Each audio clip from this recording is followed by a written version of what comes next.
Bakante ka ba from 6 p.m. to 11 p.m.? Pues, para sa'yo tong video na to.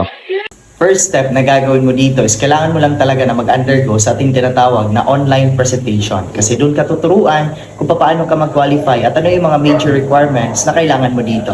Pangalawa, hindi mo kailangan na maging magaling ka sa English or magaling ka kasi ang kailangan mo lang dito is dapat meron ka lang cellphone tsaka stable na internet connection.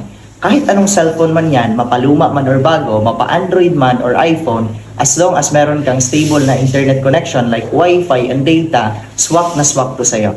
Kahit 2 to 3 hours lang, bibigay mo na oras, pwede mo itong gawing part-time. And pangatlo, ito yung pinaka-importante na kailangan natin, dapat magkaroon ka ng tinatawag natin na user ID. Kasi dyan papasok lahat yung income mo, ins and out, the moment na makapag-start ka dito sa Online Business Academy. Para mag-qualify ka dito sa Online Business Academy, 3 step lang yung gagawin mo.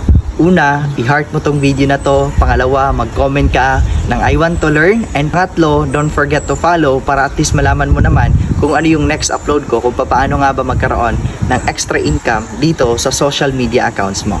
So, see you and God bless!